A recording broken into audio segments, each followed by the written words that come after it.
아버지, 주의 말씀을 사모하며 주 앞에 고개 숙인 주의 백성들을 살펴주시옵소서. 이 시간 우리를 지켜주시고 또한 사망에서 생명으로 굶주림에서 충만함으로 인도하실 주님을 만나게 하옵소서.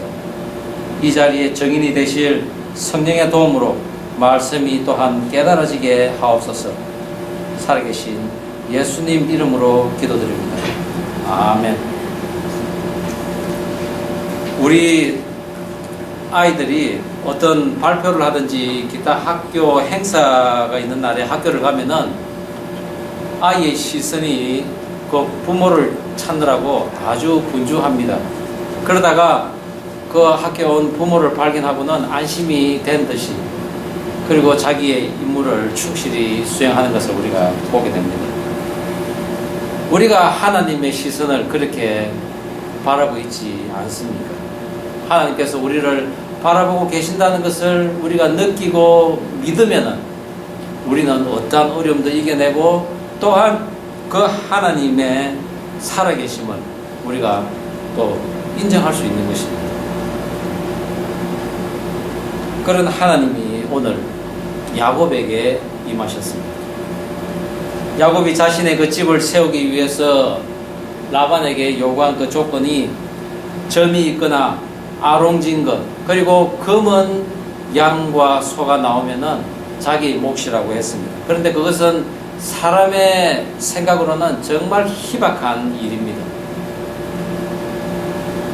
라반은 선뜻 응합니다. 그리고 점 있고 아롱지고 검은 양과 소를 살 길 되는 곳에 떨어지게 해놓고는 자기 아들들에게 맡깁니다. 그러나 짐승을 치는데 탁월한 그 목자 야곱은 튼튼한 양과 그 염소를 분류하여서 나무 껍질을 벗겨서 무늬가 있게 한 다음에 그들이 물을 먹으러 왔을 때 보이게 하여 새끼를 베게 하고, 그리고 가을에 그 새끼가 나오면 튼튼한 새끼가 나오는 것입니다. 그리하여 점있고 아롱지고 검은 양과 소가 온 들에 가득했습니다. 그렇게 되자 외삼촌 라반과 그의 아들들이 안색이 변합니다. 그리고 시기합니다. 라반의 소유를 다 뺏어서 야곱이 거부가 됐다는 이야기가 들리기 시작합니다. 그런 때가 되었어야 하나님께서는 이제 내 조상의 땅으로 가라고 지시를 하는 것입니다. 야곱은 탈출 계획을 세웁니다. 왜냐하면 라반이 자신이 모은 그 재산과 그리고 아들과 처들을 순순히 그렇게 보내지는 않을 것을 알았기 때문입니다. 마침 라반이 양털을 깎기 위해 사흘길 떨어진 곳에 가 있을 동안에 전 가족과 그동안 모은 모든 양떼와 노비와 낙타와 나귀들을 데리고 탈출을 하는 것입니다. 마치 약 400년 후에 이스라엘 백성이 애굽을 탈출하는 것과 같은 그런 모습으로 나가는 것입니다. 하나님께서 허락한 일이 다 이루어지면 다시 아버지 집으로 돌아가게 하겠다는 그 하나님의 약속이 이루어지는 순간입니다. 거기에는 이스라엘의 12지파가 태동되는 그런 자식들이 있었고, 그리고 야곱을 까다롭게 여긴 그 외삼촌 라반에게 보내서 아버지를 속이고 형을 속인 그런 야곱 자신을 돌아보고 회개하는 그런 시간이 또한 있었습니다. 거기다가 야곱과 동일한 이 라반을 야곱을 통해서 하나님의 전지전능하심을 깨닫게 하는 그런 또한 시간도 있었던 것입니다. 그것이 바로 하나님의 뜻이었습니다. 그리고 그런 일들이 다 맞춰진 시점에서 하나님께서는 야곱과 라반의 아름다운 분리를 시작하셨습니다. 야곱이 모든 것을 이끌고 도망쳤다는 소식을 들은 이 라반은 즉시 추격대를 모아 야곱을 쫓아갑니다. 그리고 7일길을 달려간 후에 야곱의 일행을 따라잡습니다. 그러나 야곱을 비롯한 전 가족과 그 재물이 빼앗길 그 위기 앞에서 하나님께서 개입을 하십니다. 야곱을 만나기 전날 밤 라반의 꿈속에 나타나서 너는 선악간에 야곱에게 한마디도 하지 말라고 이야기를 합니다. 그것은 곧 야곱을 절대 그 하나님에 대해 미츠바의 증인이라는 제목으로 함께 은혜를 나누고자 합니다. 지켜보고 계시는 미츠바의 증인, 그 하나님께서는 첫 번째로 라반으로부터 야곱을 분리시키십니다. 본문 우리 31장 3절 말씀 우리 한 목소리로 다시 한번 읽어보겠습니다. 시작. 여호와께서 야곱에게 이르시되 내 조상의 땅 내 족속에게로 돌아가라. 내가 너와 함께 있으리라 하시니라. 외삼촌 라반은 성실하고 부지런하게 짐승을 돌보는 야곱을 오래 붙잡아 두려고 야곱을 속이며 두 딸을 주면서 14년 동안 노동 착취를 했습니다. 이제는 라반의 아들들이 장성해서 양을 돌볼 나이가 되었을 텐데도 그는 여전히 야곱을 보내고 싶지 않은 것입니다. 그래서 야곱이 요구하는 그 삭스를 주겠다 하고 일을 하는데 그 삭스를 자그마치 10번이나 변경을 하는 것입니다. 왜냐하면 야곱의 삭스를 계산하는 그 시점부터 야곱의 몫이 무섭게 늘어나는 것입니다. 야곱이 거부가 되자 라반의 아들과 라반은 야곱이 자기들의 것을 빼앗았다고 합니다. 그러나 그것은 그들이 하나님의 계산법을 잘 몰랐기 때문입니다. 야곱은 너무나 성실히 그리고 너무나 부지런히 일을 했습니다. 6절에서 힘을 다하여 섬겼다는 그 의미는 숨이 차도록 섬겼다는 의미입니다. 결코 눈가림으로 깨를 부리거나 또 헛된 그런 일들을 결코 하지 않았다는 것입니다. 하나님의 사람은 이처럼 열심히 일을 하는 사람입니다. 까닭 없이 노력 없이 얻어지는 물질의 축복은 결코 없는 것입니다. 그래서 일확천금은 기독교 윤리와 맞지 않은 것입니다. 반면에 라반은 처음부터 공정하지 못한 계약 조건으로 야곱에게 일을 시켰습니다. 그런데 흰 양과 흰 염소들만 맡겼는데 거기에서 점이 있고 또 그리고 아롱지고 그리고 검은색의 양과 염소가 계속 나오는 것입니다. 누구 것입니까? 그것은 바로 야곱의 것입니다. 그러다 보니 이 라반이 계약을 변경하기 시작합니다.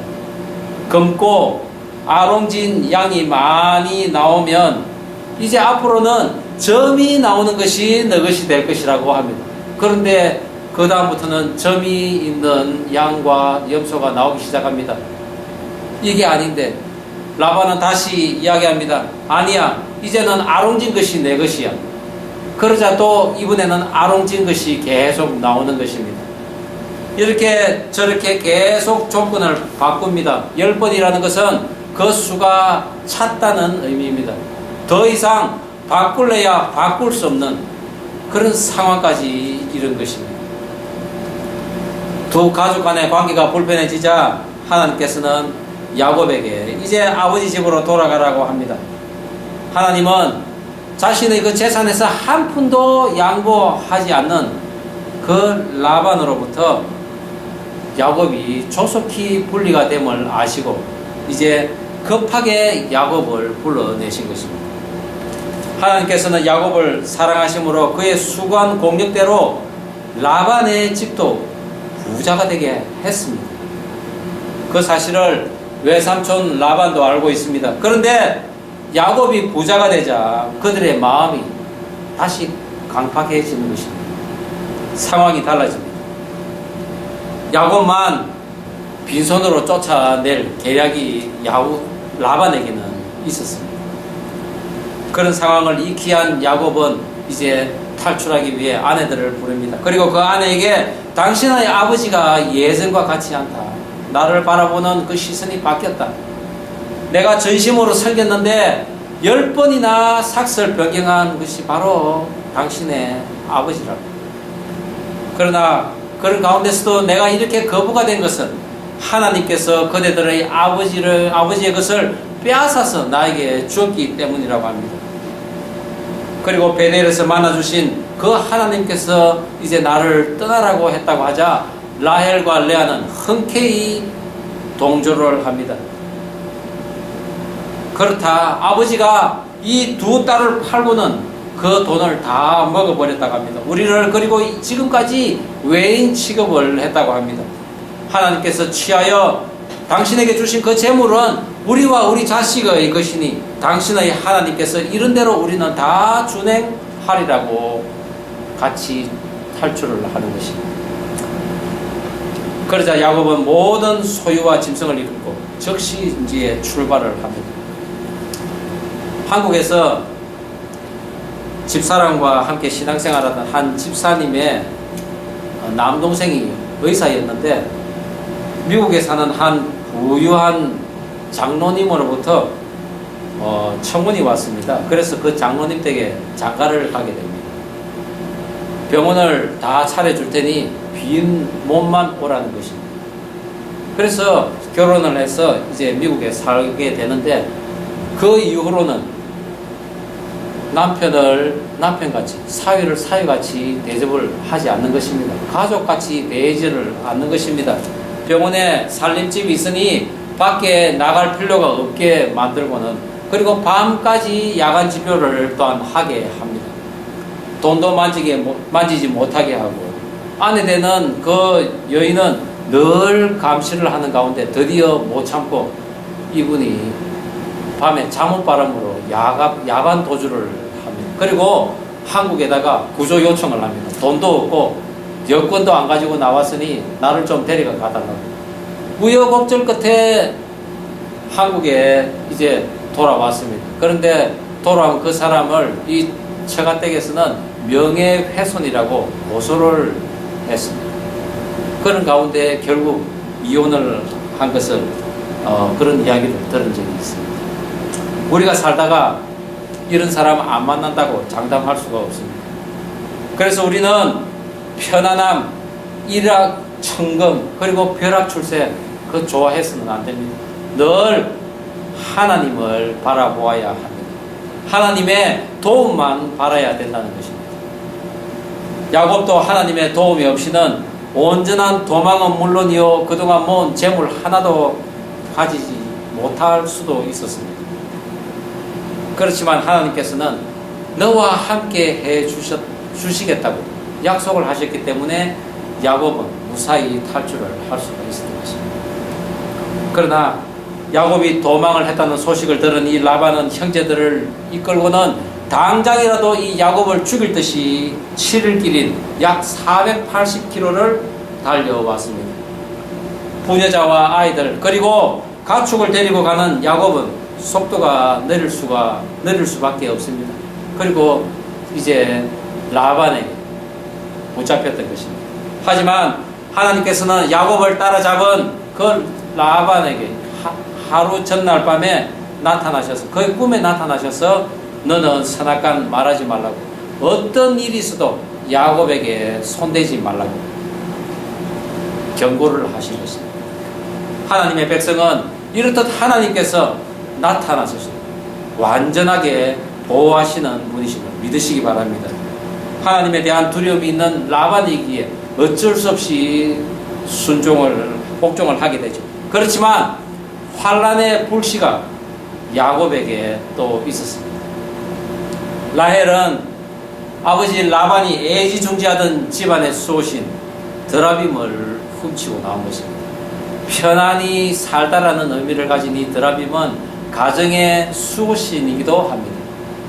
부적과도 같은 조각상인데 라반이 살던 북메소포타미아 지역의 그 누지라는 지방에서 발견된 토판에 의하면은 이 드라빔은 형통한 생활을 보장해준다는 그런 의미를 가지고 있답니다. 그리고 재산 상속에 대한 합법적인 자격을 가진 것을 나타낸다고 합니다. 당시 법정에서 상속권 싸움이 발생했을 때 이 드라빔을 가진 사람이 승리했다는 기록도 있고, 이 한 가문의 신을 도둑질한 자에게는 사형에 해당한다는 벌을 내린다. 그 토판에는 적혀 있다는 것이죠. 그만큼 이 드라빔은 그 당시에 중요한 물건이었습니다. 라헬 입장에서는 출가한 자신에게 20년 동안이나 결혼 지참금을 주지도 않고, 그리고 외인 취급했던 것이죠. 그래서 혹시라도 있을지 모를 그 재산 그 분쟁 시 유리한 입장을 가질 요량으로 그것을 가지고 나온 것입니다. 또한 이것은 복을 주는 수호신이라고 믿었기에 자신의 남편인 야곱 혹은 자신의 아들인 그 요셉이 그 같은 것을 가질 수 있지 않을까, 그리하여 그것을 훔쳐 가져 나온 것입니다. 잘못된 신앙으로 이 드라빔을 훔치고 나온 것입니다. 그러나 이 같은 드라빔은 후일에 이스라엘 백성이 그 바벨론에 포로로 끌려갈 때까지 각 집안에 하나씩 가지고 있던 그런 잘못된 불신앙의 흔적으로 전래되었다고 합니다. 물론 다는 아니겠죠. 야곱에게 선악간 말하지 말라는 그 명령을 받은 그 이튿날에 야곱에게 이른 그 라반은 너가 나에게 알리지도 아니하고 마치 칼로 잡은 자같이 나의 딸들을, 나의 또 이 손자들을 데리고 가느냐고 호통칩니다. 내가 너를 즐거움과 노래와 북과 수금으로서 너를 보내려고 하는데 너가 그렇게 못하게 하니 너가 정말 어리석도다 라고 질책을 하는 것입니다. 그렇습니다. 그것은 바로 야곱이 바라는 바입니다. 야곱도 그런 모습으로 기쁘고 즐거운 마음으로 나오고 싶었습니다. 그런데 하나님께서 오늘 그 라반에게 나타나셔서 그렇게 하도록 하신 것입니다. 그 말을 진짜 그 야곱의 소원함이 라반의 그 입에서 나온 것입니다. 출애굽한 그 이스라엘 백성들을 보낸 것을 후회하며 그들을 추격한 바로의 군대처럼 쫓아온 그 라반이지만은 하나님의 도우심으로 그의 말이 이렇게 유순하게 바뀌어버린 것입니다. 그것이 야곱을 지키겠다, 내가 너와 함께 하겠다는 하나님이 함께 계셨기 때문입니다. 우리 인간은 원래 화가 나거나 분한 일이 있으면은 당한 만큼 갚는 것이 아니라 배나 아니 그 이상으로 갚는 그런 죄된 습성이 있습니다. 그래서 이스라엘 백성들이 출애굽을 하자 하나님께서는 율법을 주신 것입니다. 율법대로만 해라. 하나님을 꿈에서 만난 라반도 살인이라도 저지를 만큼 화가 나고 분노함이 있었지만은 하나님께서 막으신 것입니다. 그러자 라반은 자신의 원래대로 그 목적을 이루지 못하자 실질적인 그 범죄인 드라빔을 너희가 훔쳤다고 하는 것입니다. 애초에 드라빔에 관심이 없던 야곱은 만약에 우리들 중에 외삼촌의 신들을 훔친 자가 발견된다면은 그는 죽임을 당할 것이라고 선포를 해버립니다. 아예 우상인 그 드라빔의 존재를 인정치 않은 야곱입니다. 그러나 이 말이 씨가 되었을까요? 드라빔을 훔친 라헬은 주석가에 의하면은 약 50세 정도 되는 그 나이에 둘째인 베냐민을 낳다가 생을 달리합니다. 하나님께서는 말씀으로 세상을 창조하셨습니다. 우리는 더군다나 하나님의 형상으로 지어진 존귀한 자들로서 하나님께서 많은 권능을 부여하셨는데 그 중에 하나가 바로 이 입술의 권능, 말의 권능입니다. 그래서 두렵고 알 수 없는 미래를 살아가는 그 인간들은 말을 할 때 조심해야 한다는 것입니다. 어려운 일이 닥쳐오더라도 그래 이길 수 있어, 잘 될 거야 하면서 살다 보면은 그런 방향으로 우리가 늘 또 행동하고 살아가기 때문에 그것이 이루어지는 경우가 많다는 것입니다. 더군다나 저와 여러분 같은 하나님의 이 백성들은 축복과 저주의 말에 큰 능력을 나타낼 수 있음을 명심해야 합니다. 그래서 우리는 언제나 축복의 언어, 격려의 언어, 소망의 언어, 사랑의 언어로 우리는 살아가야 할 것입니다.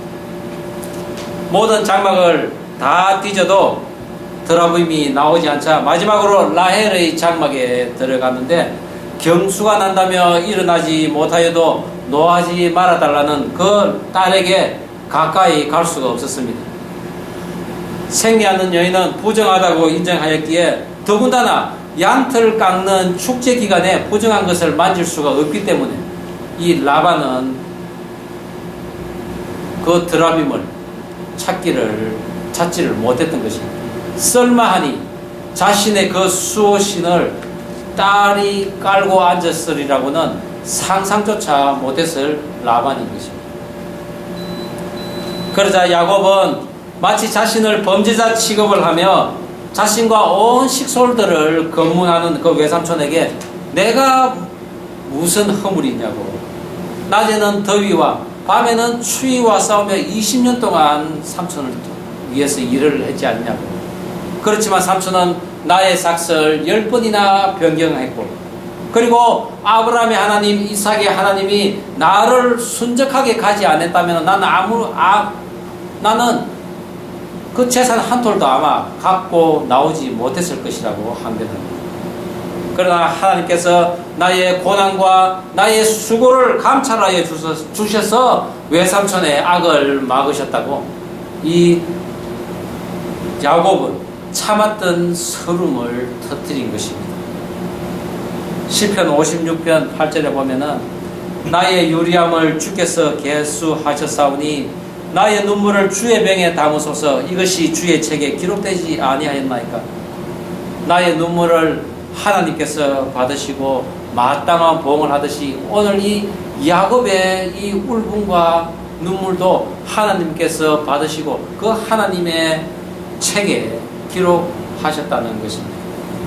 누군가에 의해 억울한 일을 당하고 부당한 대우를 당하더라도 우리는 인내하고 참아야 합니다. 그런 눈물의 날이 차면은 하나님께서 우리의 호소를 허락하시는데 모든 사람이 모인 곳에서 그것 호소를 할 수 있도록 하나님께서는 배려를 하십니다. 그런 하나님이 우리를 험악한 곳에서 이끌어내어 아름다운 곳으로 인도하시는 분이심을 믿으시기 바랍니다. 오늘 야곱을 지켜보고 계시는 미스바의 하나님, 두 번째로 모든 선악간의 정인이 되어주고 계십니다. 본문 31장 50절 한 목소리로 다시 한번 읽어보겠습니다. 시작. 우리와 함께 할 사람은 없어도 보라, 하나님이 나와 너 사이에 정인이 되시니라 함이 되었더라. 정인은 법정 판결을 위해서 너무나 중요한 존재입니다. 1994년에 개봉된 의뢰인이라는 그 영화를 재밌게 본 적이 있습니다.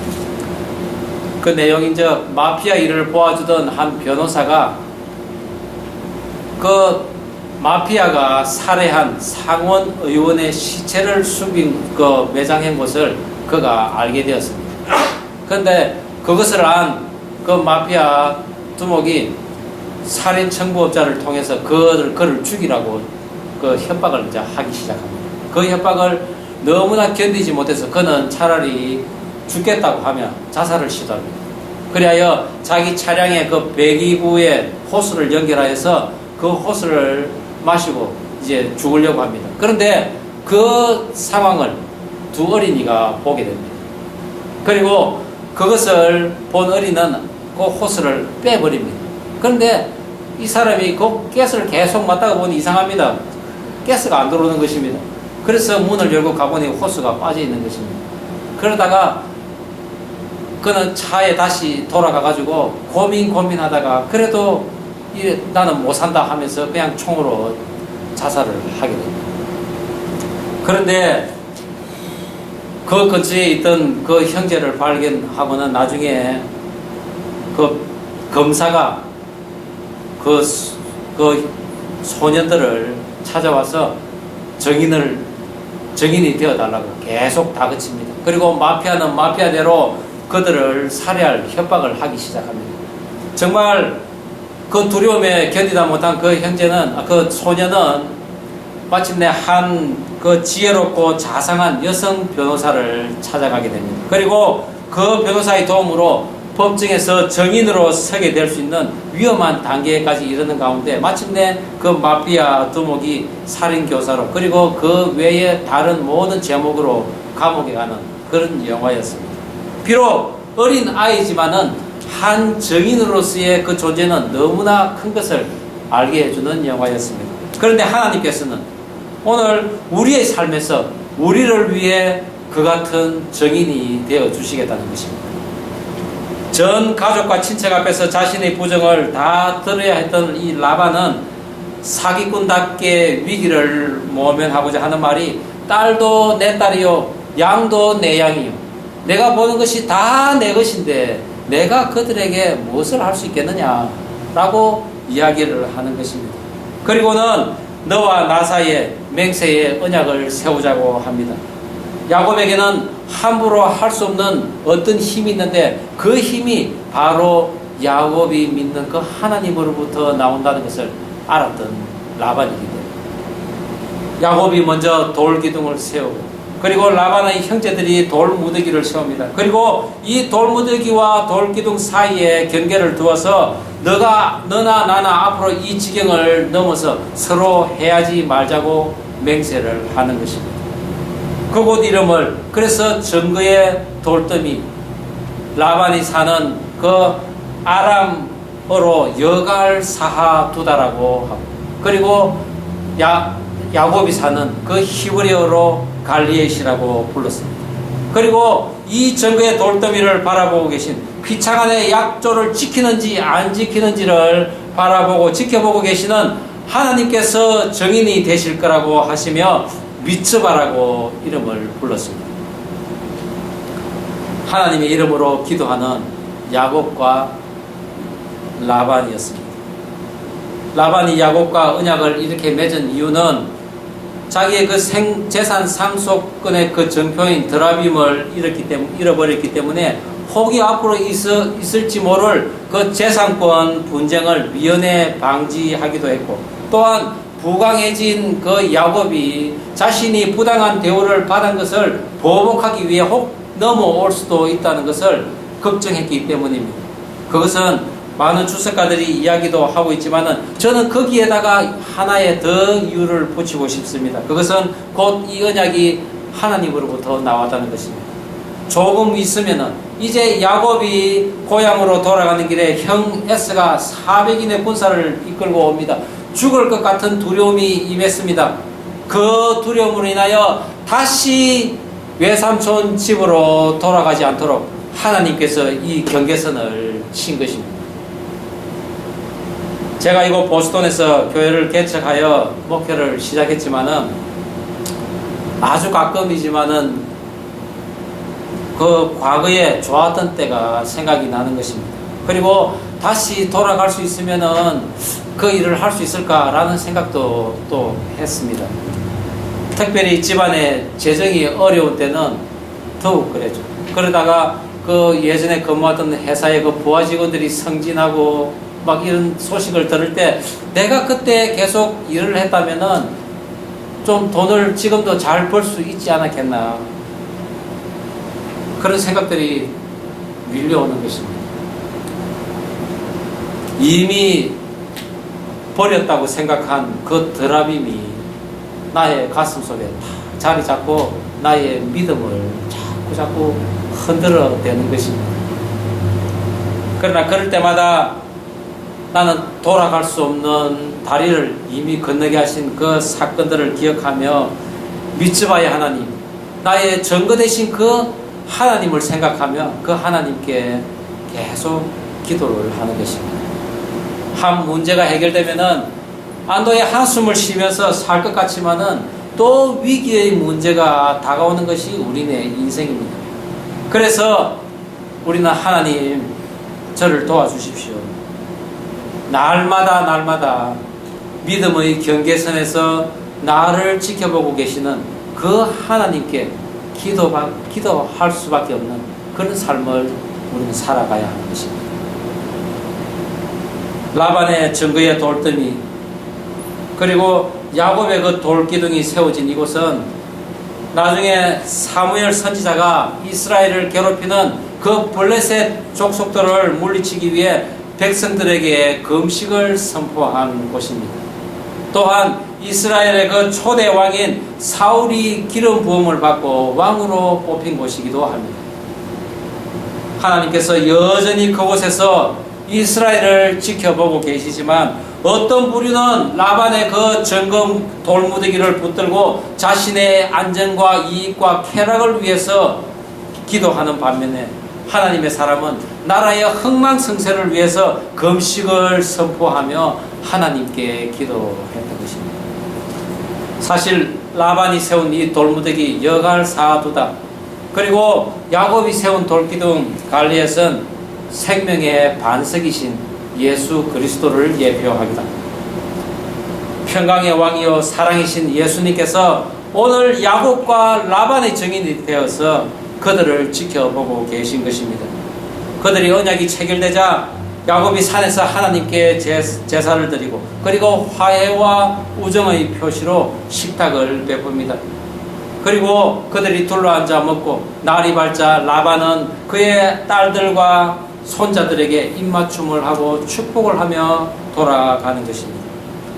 하나님께서 라반에게 선악간 말하지 말라고 한 명령에 순종하여 그가 야곱을 보자마자 말한 대로 춤추며 노래하는 심정이 되어서 즐겁게 서로를 보내는 것입니다.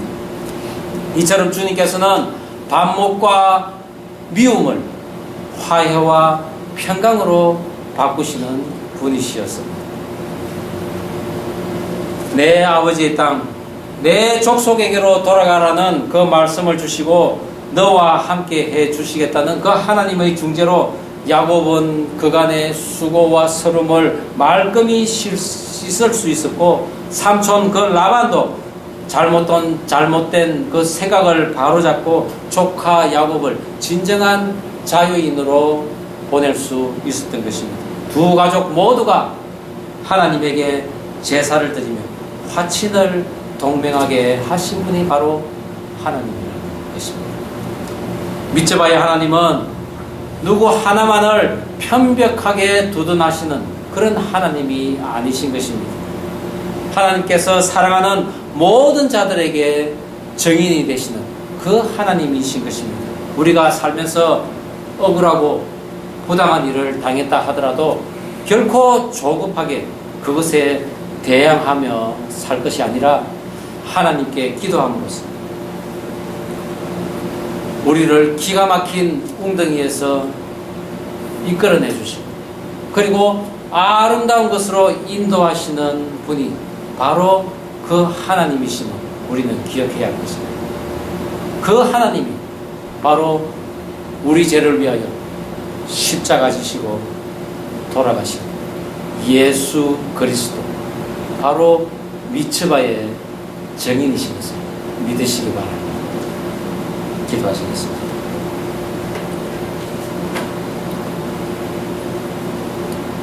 우리의 증인 되신 하나님 아버지,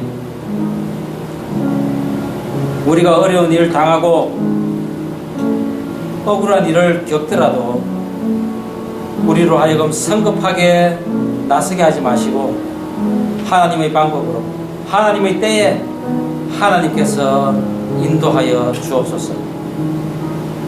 인생 살아가다 혹여 믿음 없음으로 힘들어할 때도 우리를 지켜보고 계신 미츠바의 하나님께서 우리들의 증인이 되셔서 보호하여 주시옵소서. 감사드리오며 예수님 이름으로 기도드립니다. 아멘.